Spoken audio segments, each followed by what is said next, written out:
Welcome, welcome, ladies and gentlemen, to day 2 of the World Championships from Company of Heroes 2, the TFN World Championships. They've been going on for now 2 days, still not over. We're still narrowing it down. We started off with 128 players. Yesterday, they got knocked down to 32. We started off today with 32 players. They are now in the process of whittling themselves down to just 4 players. It's getting very, very tense, and here with me, as always, to show off some of the most awesome games from today is FatalSaint. What's up, Tommy, and welcome Company of Heroes community fans and Company of Heroes fans all together. We're hoping to be able to deliver some awesome games today, and we've picked a few from round 3 here. We're gonna have a best of 3 matchup between Alt and Apfelsaft, and they will go at it on Minsk Pocket, and then we will move over to the next round, round 4, where we will have another matchup, and that will be played on another map, Kolodny Winter, and after that we'll see what actually happens. Maybe we'll get one of the quarterfinals in here. I'm not exactly sure yet. We'll see if there's any good matches and good rounds. Yeah, because so from yesterday, as Tommy said before, 128 players went at it, and they were whittled down to 32, and the 32 players today have been some fairly good old school recognizable names from Company of Heroes 1, people like Symbiosis, for example, and we also have Twister and Seb and Sepha, and even old school veteran player Nystrom showed up for our tournament in Company of Heroes 2, and he went on to be one of the 32 players to advance to day 2, so he's been playing today as well, as you saw on the pre-warm-up show that the SNF crew hosted just a few hours ago. It just ended, and they passed the ball over to us to keep going. So there were a lot of good players in this tournament, and most of the bigger names went on to this day too, but we actually had a few, you could I guess call it upsets, having people like DevM, for example, getting knocked out on day 1. What do you think about that, Tommy? Well, I don't know, his heart isn't in it yet. I thought personally that the $1,000 top prize would tempt him to practice a little more than he did, but I think that lack of practice did show, and so I think he was punished for that rustiness, along with, of course, the game that we shoutcasted yesterday, Siberian. This is not the old Siberian, this is new KO2 British Siberian. He took on Korean Army on Kolodny Summer in round 2, and actually knocked out Korean Army, old school Vico player. So there have been a couple of upsets yet, but I'm just so excited to see what kind of games we're going to be casting tonight, because although yesterday was fun and we had a lot of interesting games and a lot of lesser known players, and that was a lot of fun, today we're breaking out the big guns. We're going to open up with a game between 2 players that you may or may not have heard of. They're emerging names in the Code 2 scene. We've got, as Fatal said, Apfelsaft and Alt. They're going to be going at it, and we're going to show you guys a map that a lot of you probably won't be too familiar with. It is Minsk Pocket. Yeah, exactly. Minsk Pocket was added in the last major map patch that Relic implemented into Company of Heroes 2, and that added quite a lot of new maps, and especially new versions of maps. So you, instead of just having Kolodny Winter, for example, you now also have Kolodny Spring. So that's 2 maps that we feature in our tournament, as well as we find that Kolodny brings some good games. We casted some basically YouTube shoutcast that the Frontline Network also does, me and Tommy, on both of those maps. Or I actually think we only been able to do winter maps so far, but we actually had summer maps played as well in this tournament. So it's a good mix-up, and I like most of the new maps. They can be tweaked here and there. For example, yesterday Pripyat Winter, spread out the VPs a bit, and the map is brilliant. It's awesome. I like being able to traverse the river instead of getting stuck in it and, being slowed down by the water, etc. Just winter, and then it's just like anything else. You just gotta keep tabs on your units so they don't drown in there. But apart from that, the map is good. You just gotta tweak it a bit, and it's good to go. But basically, I think we're ready to go. So let's go into the game scene here, Tommy. Let's see those fancy doors opens up, and you can see in the north on Minsk Pocket, we have Apfelsaft going to be taken on the Axis side of things, while Alt will be playing the Soviets.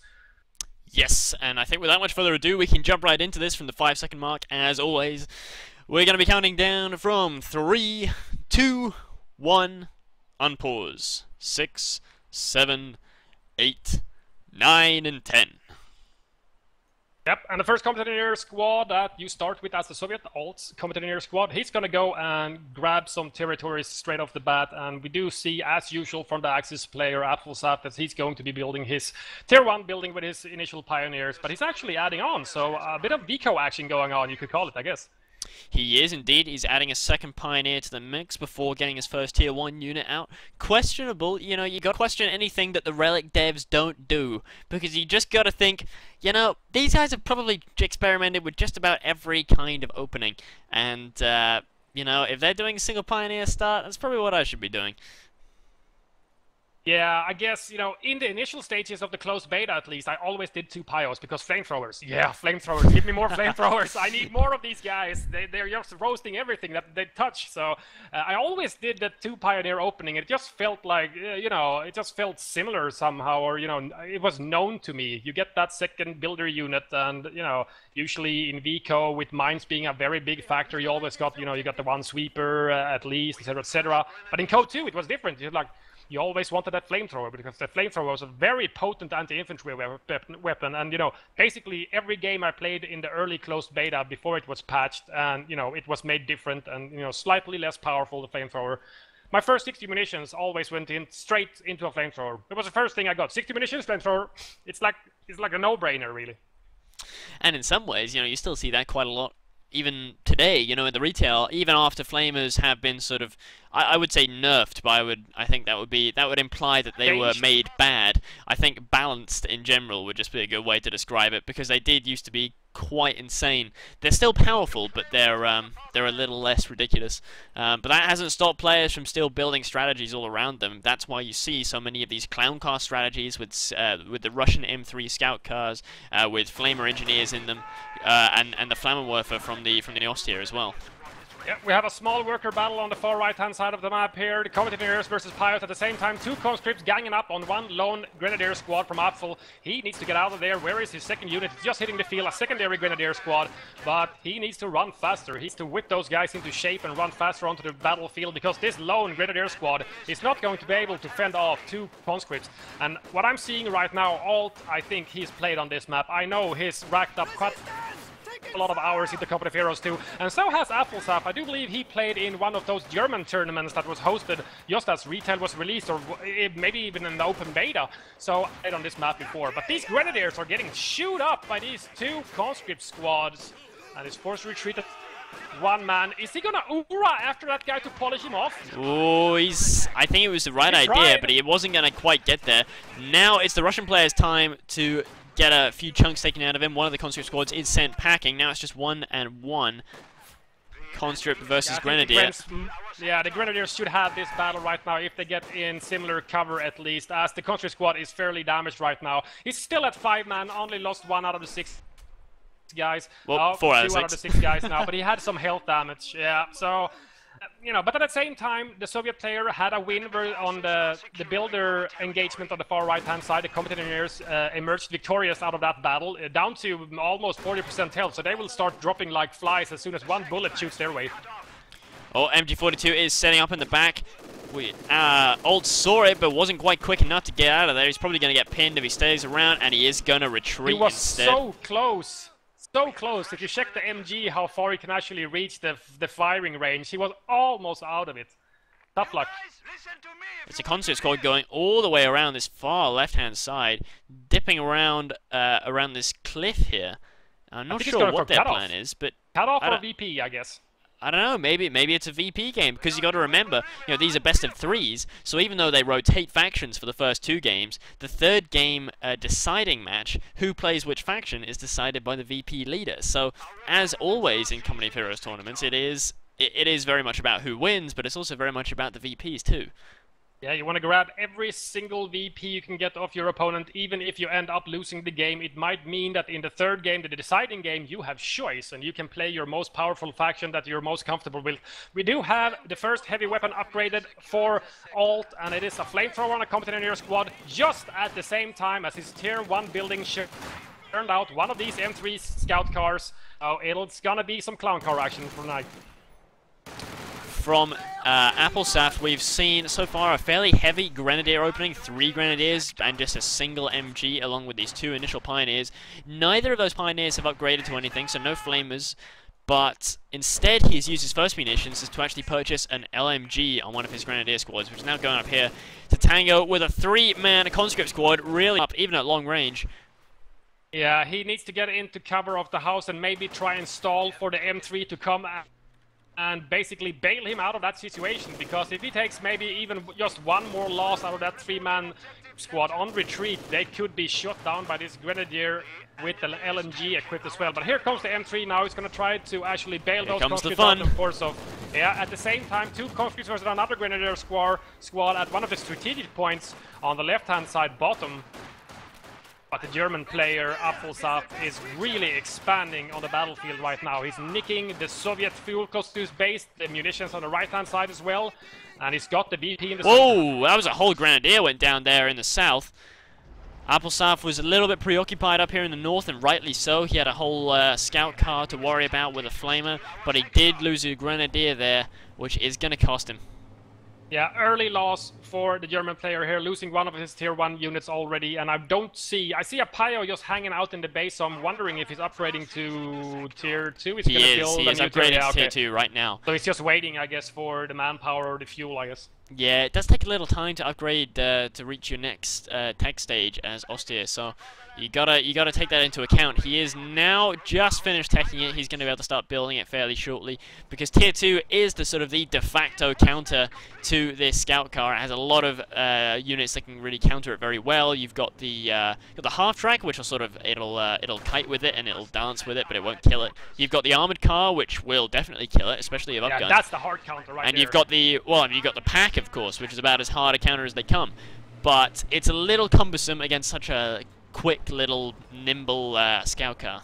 Yeah, the M3 is very fast. You really got to be paying attention, and you always have to back up your pack if that is your choice to go against these light vehicles from the Russian players, because if it gets circle strafed by this clown car with a Flamer in it, the crew on the pack just gets roasted in 2 seconds, and it's basically a lost pack already. And then, you know, a country squad comes up from somewhere and nicks it, and then all of a sudden you've given heaven weaponry to your opponent. We do have doctrine choice for Alt now, actually. He went with the guard rifle combined arms tactics, which enables him to get some guards and use hit the dirt on his conscripts as well to get the PPSH upgrades for his conscripts also. And that howitzer and IL-2 strafe will be unlocked at 6 CP, but that's a while away. Now, Apfelsaft has done something interesting here. He's opted to go, instead of building his tier 2 building, he opted to take to tier 3, and is now constructing his tier 3 building, so he can go right into the heavy armor with P4s and Oswins and Stugs. So I don't know what his plan is. Maybe this is part of a broader strategy. Maybe this is a reaction replay. I don't know. It seems a little risky, though. Well, as the Soviet player has gone tier 1, that's the only thing that he knows. He knows for sure that the Soviet player has gone tier 1 as this M3 scout car is on the field, but he doesn't know that the Soviet player actually has tier 3 up, something that we don't see that often since that major vehicle patch that Relic rolled out. Most people go, you know, maybe I'll go tier 3, but then I'll probably just get, you know, a T70 or 2 and then just keep taking to tier 4 to get SU-85, because it's basically the only thing. Oh! Did you see that right? Beautiful move! Beautiful! Oh, that was the most brilliant thing I've ever seen. For those that didn't notice that was a rifle grenade, got popped off by a Grenadier. Even though he couldn't see it, you could see I switched on the fog of war there for a moment for Apfelsaft, and he couldn't actually see that scout car, so he popped off a rifle grenade over that lumber pile, and actually nabbed that scout car, which was at 5% health after taking it down with a Panzerfaust already. That was so awesome. You know, things like this happens in VCO, and things like this still happen in Competitive Heroes 2, so there's still a big window for things like this to happen in Competitive Heroes 2 as well. Oh yeah, so if you've got imagination and, you know, and you've got quick thinking, there's still a lot of ways that you can get the one-up on your opponent. Yeah, indeed. But I think that Apfelsaft may be going tier 3 because he was in possession of both fuels for quite a while, so maybe his fuel income has been healthy enough to actually churn out something out of that tier 3 building. Is he able to afford like a P4 right He can now, afford he can actually afford a P4, yeah. Or very soon he'll be able to afford a P4. He's 2 fuel away. That's generally the choice for German players nowadays after it got that balance patch out for the vehicles. The P4s become actually all of a sudden. A T70 is out first choice for all out of this tier 3 building, and this thing has a small window of opportunity now to cause as much damage as possible, and his prime target is this support weapon, the MG out on the far right hand side in the center, and he's going to force him to retreat and most likely kill him before the guy even packs up the MG. Unlucky T70 right there, but it is indeed a P4 on the way. But is it going to be enough to get Apfelsaft back into this game? Because he's down a lot of units. Yeah, I mean, he's... The sectors are all weird. What's happening? Everybody's cut off from everything. It's not a good position for it to be in. He's down to just 2 Grenadier squads and 2 Pioneers. He is really leaning on this P4 and make that 1 Pioneer now with another one going down on retreat to this T70. It's a nifty, nimble little thing. It kind of reminds me of the T-17s before they nerfed them, basically, because it fires so rapidly and it kills any infantry that it can find on the map, and it's a proper infantry killer. And you know, the thing actually has crush as well. I've heard that, yeah. I mean, Insane. having crush is pretty nuts. Get on a road and just like swoop over a whole infantry squad. I crushed tons of people with T-70 so far. Apfelsaft is just trying to bide his time as much as possible. He doesn't want to retreat here because otherwise it's going to be virtually all his units back in his base.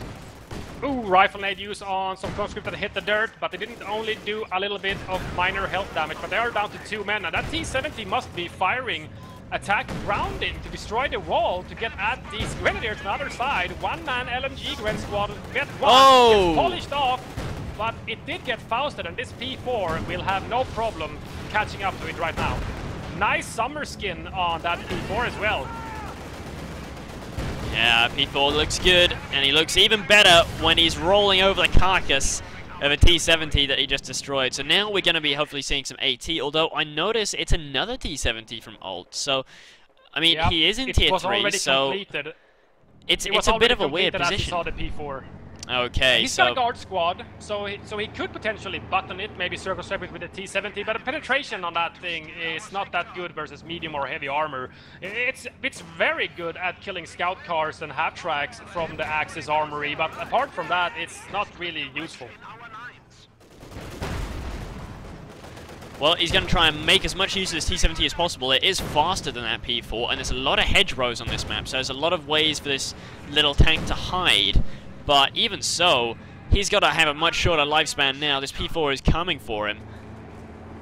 And he needs to move out the way. Target for the P4. If he can get rid of that T-70, the annoyance will be dead, and he doesn't have to worry about his infantry getting harassed over and over again every single time they split up to capture resources somewhere, and that T-70 comes rolling in and just creates a massive annoyance.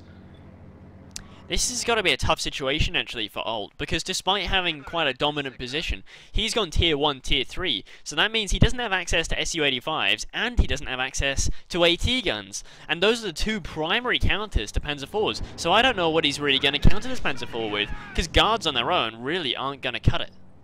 Now, the PTRS rifle is good, but it takes way too long to kill something like a medium tank like the P4. It's just way too long, and it's not really plausible to do that, especially not if the P4 is supported. Right now, it's basically just roaming around looking for T-70s to kill, but, you know, if it becomes a major engagement somewhere, Alt will need to add something more to his army to be able to counter that P4 out from Apfelsaft. So, I don't know. He's got the 18 nades unlocked, so that's something. At least he can slow it down. He can button it with the Guards rifle and blink away at it with the PTRS rifles, but I don't know.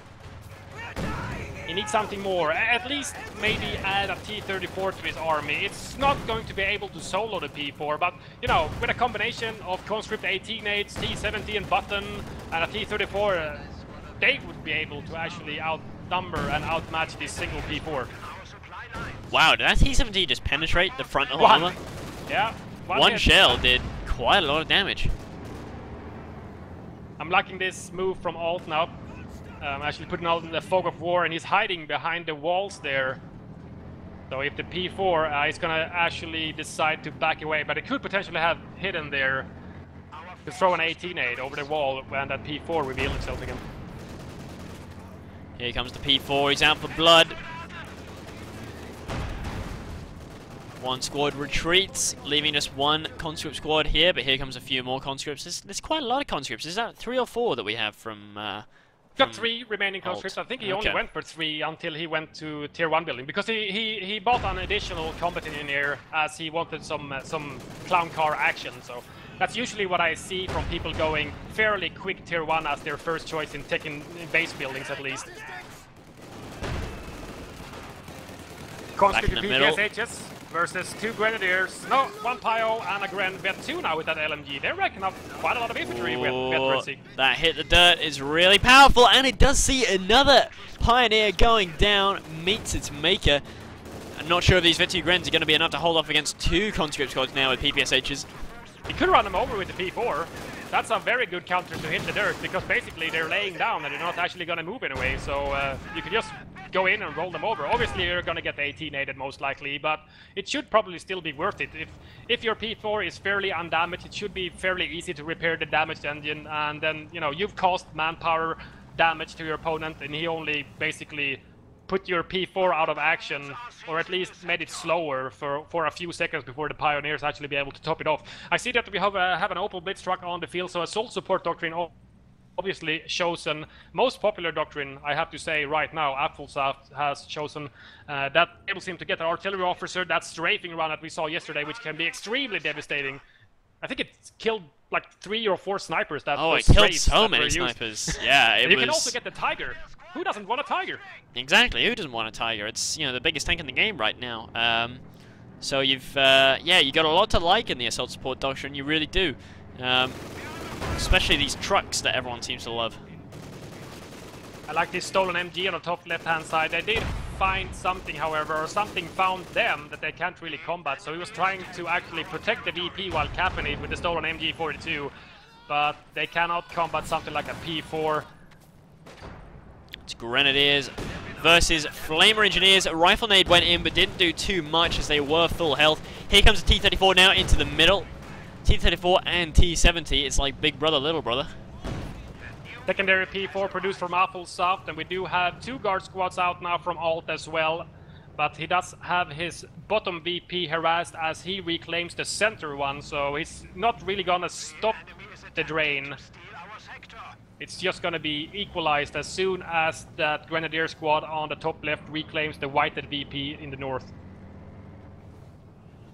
This little tank train is heading over to the right hand side. I'm not sure what his plan is. I think he might be trying to head down to the south to deal with this back cap. Might be.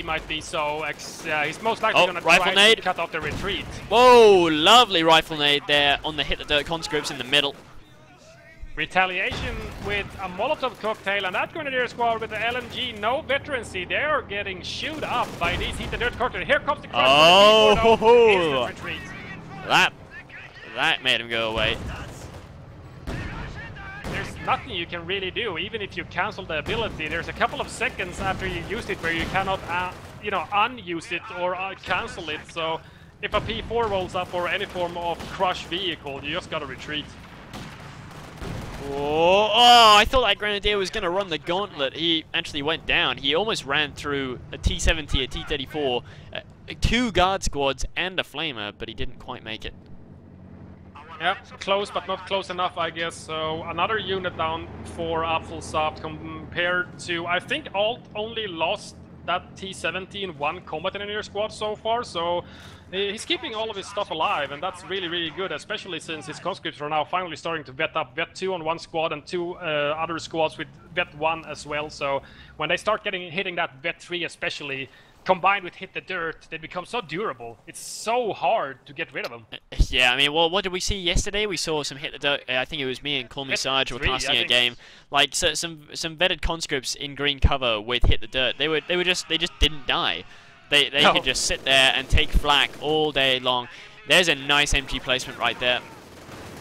I think it's actually a rebuilt MG. You must have rebuilt that recently to counter all these hit the dirt conscripts. Yeah, the conscripts and the guards rifles. A nice rifle nade. 1 casualty on one of the conscript squads, but apart from that, not that much damage. Might have a Faust on this T-34 right now. There it goes in. Very little damage, but the engine is damaged at least. At the same time, a guard squad. Oh no, the Vet 2 Grens! There were 2 P4s guarding. Whoa, Vet 2 Grens go down. P4's rolling in. He's gonna have to try and stop these, and his attempt is gonna be to button the first one, 18-8 it afterwards. But the T-34 is not gonna be able to run away, but right now it feels like the German player is basically outnumbered, so he's going to be able, or be forced to actually back away from this engagement, using Blitzkrieg ability. Oh, very nice. P4 speeds it up, ramps up that engine real warm. That might just about save him. Maybe.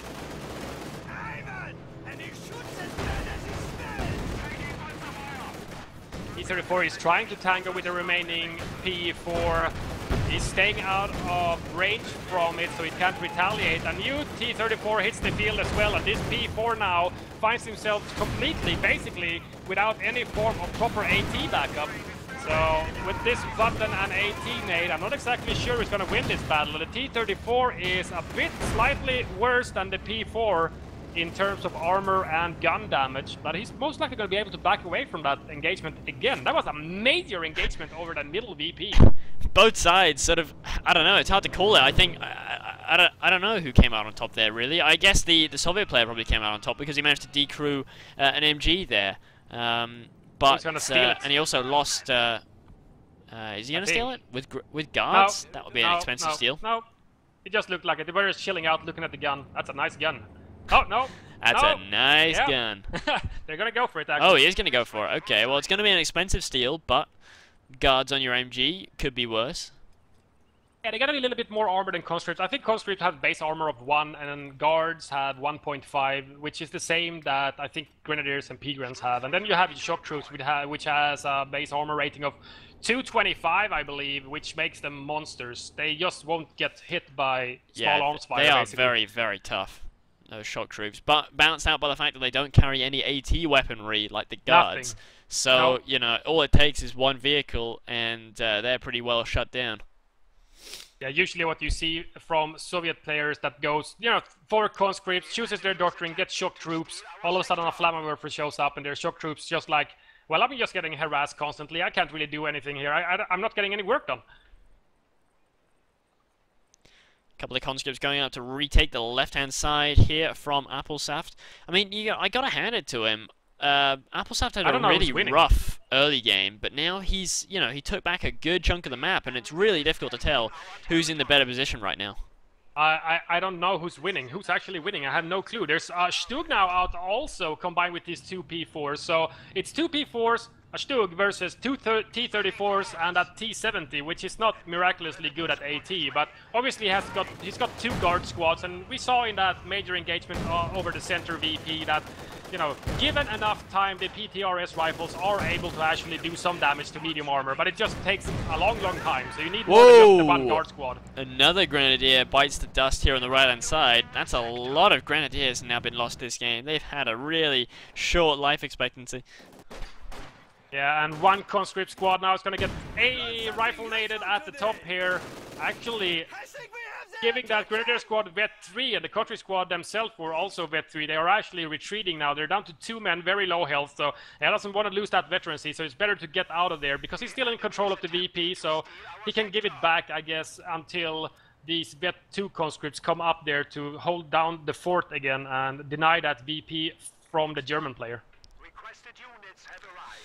Looks like Apfelsaft is just chilling out, getting repaired, getting ready for another big attack. He's now got 2 P4s once again, and a Stug, and 2 Opel Blitz trucks. So it looks like he's in a good position to make a big push. Well, this Opel Blitz trucks actually gets found out by an AT nade from a conscript squad and goes down, so he had 2 trucks. At the same time, the Soviet player actually built a fuel OP on one of the points outside of his bases before. Ah, interesting. Well, that's a good way to balance it out when you're contending with these blitz trucks. Build a It's 200 OP. versus 200 manpower. OP is 200 and the truck is 200, but a truck, I think, gives a slight edge as it gives both fuel and munitions, and an OP obviously only gets what you choose it to give, munitions or fuel, so you don't get both. Yes, exactly, yeah.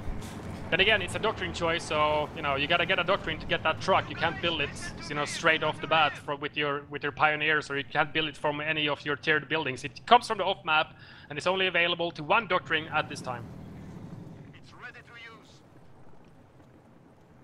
The armor from the Soviet player amassing in the center, and you see the Stug and the P4 is there as well. It's just waiting to be some form of an epic tank battle here on the center of Minsk pocket. They're gearing up for it. I think they were just waiting for the second P4 to get to the front line, and here we go. I think they're about to charge now. Yeah, the German player needs to break out soon because he is not in any form of map dominance. And the second truck actually gets found out by these Vet 2 conscripts in the top, and it will most likely be able to take them up, take it out, even though a P4 comes in to help. He just needs to fire a little bit more. There goes an 18 aid. The truck is almost dead, but he can't kill it off completely before being forced to retreat due to a Vet 3 Grenadier with an LMG showing up as well. Oh, and there's a T-34 flanking all the way up in the rear. I don't know where that came from, but this could spell disaster now. This Stug doesn't know which way to turn. There's a ram as well. One of the P4s gets immobilized with a damaged main gun. The Stug is now all on his own. The other P4 is nowhere to be seen. It's all the way around the back. One T-34 trying to chase this Stug, but it's very nicely microed, keeping its front to that T-34, chasing it at all times. Deflects one of the shots, he's going to retaliate. Nice shot on that T-34, it's very low health, 25% right now. Gets Vet 1, oh, that's so close to dying.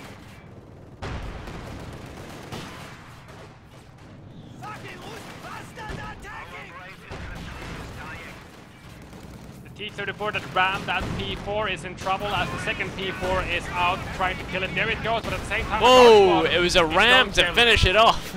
The ram finished off the Stug up in the north. And there's going to be another ram here. Wow, this P4 is... I mean, all the T-34s are now gimped with destroyed engines and immobilized. Suicide armor tactics. What is this? Just ramming all over the place. All of the Axis armor is basically neutralized. They don't have any main guns. Nice grenade on the Grenadiers from one of the guard squad. It's down to 2 men and it should most likely retreat now. At the same time, they did ram the enemy tanks very close to the German base. So there's Pioneers actually repairing the remaining P4. And a stolen PTRS rifles, I believe, took out one of the immobilized T-34s. Oh, nice grenade on these Vet 3 Grants, and they're actually whoa! out! We are in a dangerous situation. 100 points remaining.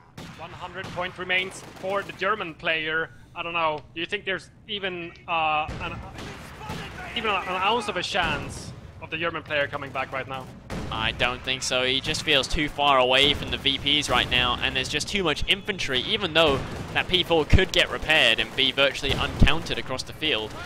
Now that this T-70's here, and there's a PTRS shooting in the rear, he's probably not going to get his engine back, and the Pioneers were focused down. P4's still got a destroyed main gun, and now it's just taking flak from all sides at once.